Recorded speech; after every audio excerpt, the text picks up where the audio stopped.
Anhedonia is one of the scariest, most confusing, most unpleasant things that can happen to a person. If you have not heard of anhedonia, it is most commonly a symptom of depression. And anhedonia is when your ability to feel pleasant emotions, things like joy or excitement or achievement or connection or love, either becomes very, very dull and weak, or in some cases just seems to disappear entirely. It can come out of nowhere. It does not require you to experience a tragedy or a trauma. You just like lose all of your good feelings, seemingly randomly, without warning, for an unknown period of time. Sometimes this lasts days, weeks, months. It can last for years, and it can absolutely ruin your life because you don't realize how much you depend on your ability to feel those pleasant emotions to do pretty much everything that a human being does until you suddenly can't access them anymore. You realize that without feelings like joy and excitement and connection, you don't care about school, you don't care about work, you don't care about money, you don't care about taking care of your home or taking care of your body. And it's not even, actually, I'm saying it wrong because it's not even that you don't care. You still care, you just don't feel anything when you do it. Meaning, you know that it's supposed to be important. You know that it's supposed to matter to you. You know it's supposed to feel some certain way, but the feeling just doesn't happen. And it can even affect your relationships. You can be with your family. You can be with your best friends. You can be doing the thing you love most in this world and feel like nothing is happening. I feel like there's just this black hole inside of you where your feelings should be. Anhedonia has stolen many years of my life from me. And because of that, I view it as kind of my nemesis. Although, if I'm being honest, I have many nemeses, perhaps. I've gotten kind of obsessed with how to defeat anhedonia because I know that it can ruin your life. It ruined parts of my life, and I don't want that to happen to anybody else. I also don't want it to happen to me ever again, frankly. I have learned over the course of my 41 years here quite a few strategies that have helped me get out of periods of anhedonia. And I've learned them completely by accident. I didn't even know what anhedonia was until after I mostly stopped experiencing it. And once I finally went to grad school and became a psychologist, I'm like, oh, that's what the heck was wrong with me, like for my entire adolescence. But there are moments in my life when I was at my worst where I had breakthroughs, where certain things would happen and I'd feel again. They didn't always last very long, at least not at first. But I became very obsessed with those moments because they were the only moments for years of my life when I felt the way I knew I was supposed to feel all the time. And I would always try to figure out what made that happen in that moment. And can I operationalize that? Was this just a unique one time event, or were there certain core components of that experience that I could recreate under other circumstances to have more and more breakthroughs? And there's one pattern in particular. I've been rethinking about this a lot lately, and I think I finally understand this well enough to explain it to you guys. So here's the backstory. I'm going to tell you about the day that I had the first breakthrough, and then I'm going to tell you how I operationalize that, how I repeat that again and again and again to have more breakthroughs, and how I think you can do the same. So the backstory is I'm about 17, 18 years old in this story, just in the midst of crippling depression. And my best friend, I had this one friend who was like, I called him my good friend. He was probably the healthiest, most okay person I had access to. Because when you're in the midst of depression and anhedonia and addictions and all this stuff, like good, healthy people, especially when you're a teenager, like they don't want anything to do with you. So my friend group was very limited. And I had this one friend, not that he was perfect or anything like that, but he was different. He was like the only good influence I had in my life. And I knew that. And I always felt like I wasn't good enough to be his friend. And so I'd basically do whatever he wanted to do, which usually worked out well. Not always, but usually.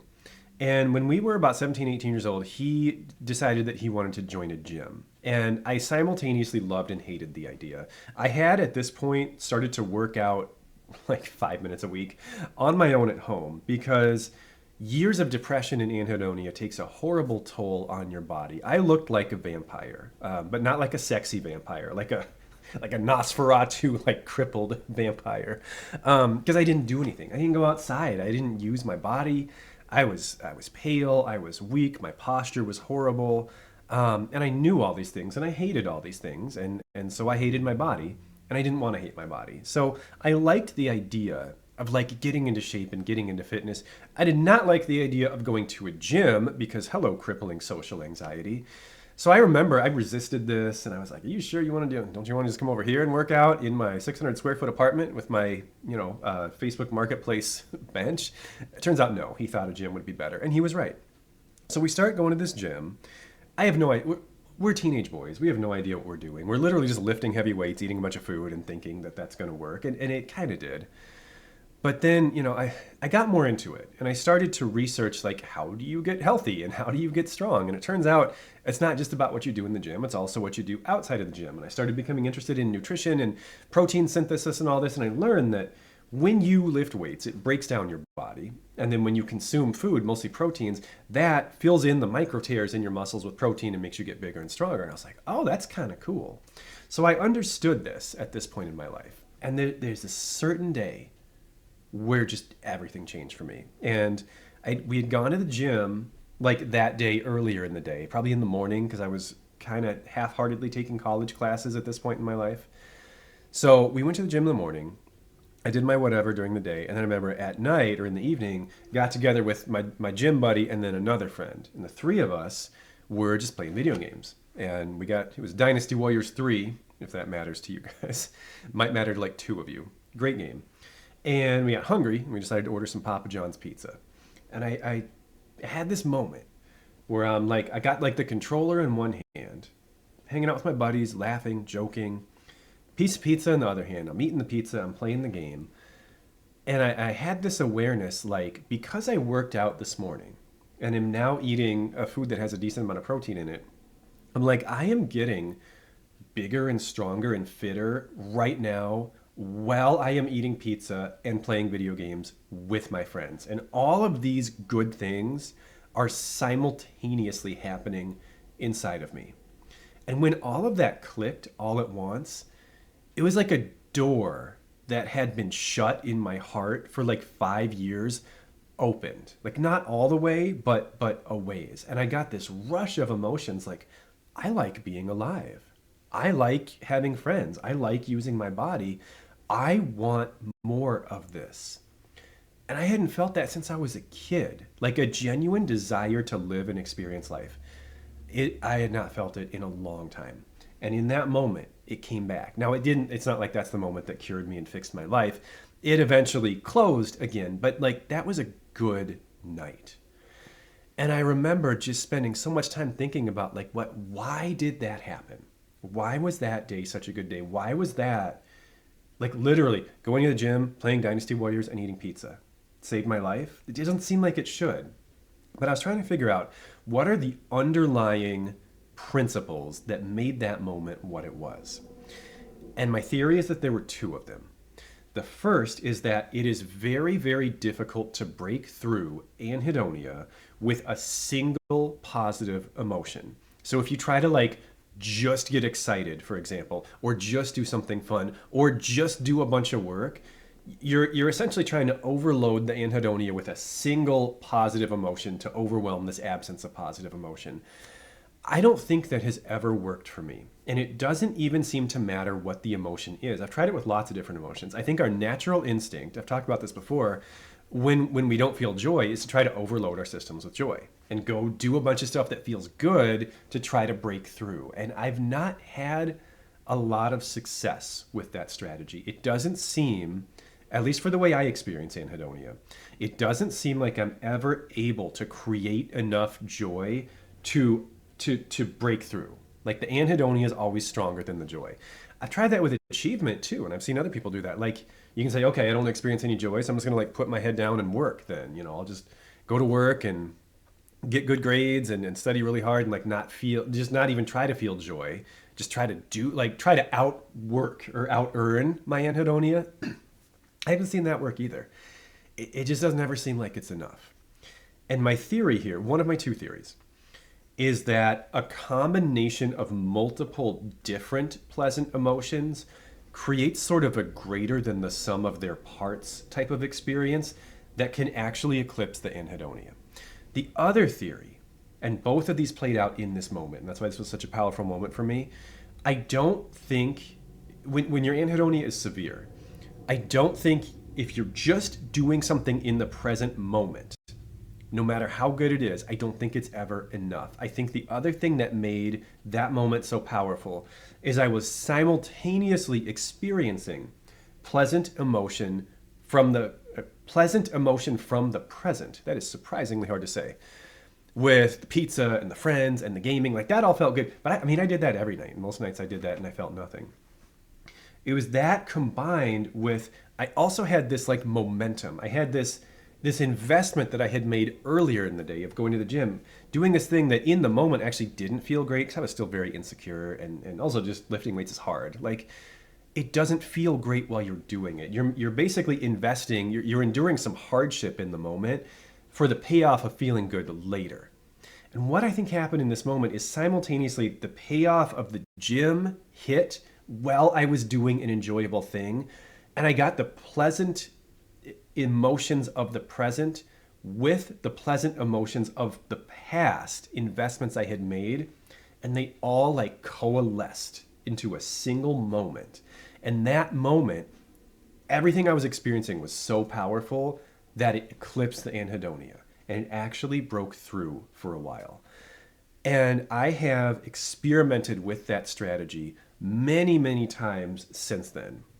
And it works more often than not when I can find ways to have multiple pleasant experiences hitting my system all at the same time, different types of emotion, some built up from investments and decisions I made earlier in the day or earlier in the week or whatever, plus doing something really enjoyable in that moment.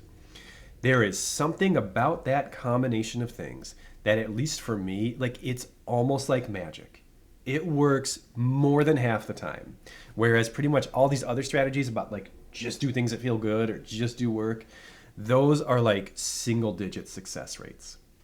So I'm just going to give you some examples now of other ways I've used this principle, or other ways I think you could use this principle, where we invest in something that's going to feel good later.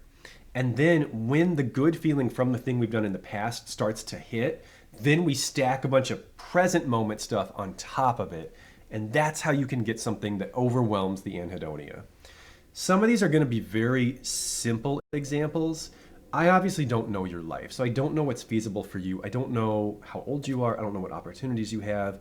So these examples may or may not work for you. But if the specific examples here are implausible for you for whatever reason, think of the underlying concepts, the framework that I'm articulating, and try to find ways you can use that framework in your own life.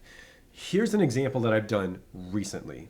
The investment that creates achievement that's going to come earlier in the day would be doing yard work. So pulling weeds, mowing, things like that, just making my yard look nice. I'm not super passionate about doing that in the moment. I'm not like, ooh, I get to pull weeds. This is awesome. Like, it's not a great feeling. But then when you see how it looks at the end, and I know this is a very like 40-year-old male thing, but seeing a nice looking yard, it honestly, it is a very satisfying experience to me. 17-year-old me would be cringing at that, but it is what it is. So doing that earlier in the day, and then in the evening, in the yard that I have through my own efforts like made look nicer, having a bonfire and roasting marshmallows with my family, which is something I really enjoy. But there's this whole second layer of achievement on top of the enjoyment, or the enjoyment on top of the achievement, I guess, because I did something earlier in the day that made that environment more pleasant to inhabit, and now I'm doing this enjoyable thing while experiencing the feeling of achievement from the investment I made earlier in the day, and it all hits all at once. And it's kind of a thing of beauty, and it's often enough to break through that anhedonia and break through that depression and actually give me a moment, usually a lasting moment, where I feel something that I really want to feel. That was a very specific example, I know. Here's a couple more general ones. Let's say this might be good if you're, a teenager or somebody in your early 20s, and you maybe want to do something with your friends that night. Maybe earlier in the day, you clean your room, you pick up, you organize a little bit, and then you call a friend or two and invite them over. You play games or you do whatever in your room that you have cleaned that now looks better through your expenditure of physical and mental energy. And so you are in an environment that's better than it was previously because of what you did and doing something fun with a person you like in that environment. And then you got all these factors hitting all at once. Again, this is the key concept here. It's going to take more than one thing. It's going to take past and present, multiple stacking positive emotions on top of themselves to break through this. Or you're an adult. Okay, pick up and vacuum your living room and then sit down on your nice clean couch and watch an episode of your favorite show while you light a candle or crack a window or something. Then you're getting achievement, you're getting sensory, you're getting entertainment, you're getting a lot of things hitting your system all at once. And that is ultimately what I think we need. Because at least, I mean, this is all just my own experience, right? But at least in my experience, no one thing is ever enough to break through that anhedonia. Not one thing by itself. It's never been enough for me. It's got to be this past and present stacking of multiple different pleasant emotions. There have been so many things I thought would break through that weren't. I remember going to a concert around the same time, probably 16, 17. Like a bunch of my favorite bands and a bunch of my friends were there. And so it should have been this really joyful thing. And I remember just being there, like being in the middle of the mosh pit and just like, it's weird to see a depressed person in a mosh pit because it's like a very high energy thing. But I remember I was just like moping around in the middle of all this. It probably looked so unusual and silly. But even big things like that by themselves, at least for me, were never quite enough. And this strategy has been one I've gone to time and time again. I'm not going to say it's foolproof. I'm not going to say it's always worked for me, but it's probably worked for me more than anything else that I know how to articulate in kind of a here's what I did sense. So I hope that this is helpful. I hope that this is something that you guys can consider taking and using if you find it helpful. Please let me know. Like really, I would this was a more personal story than a lot of my content I know. I'd love to know if this is already something that you've stumbled upon or if you try this and it works or it doesn't work. Let me know. Love to hear from you guys in the comments. Take care, and I'll see you next time.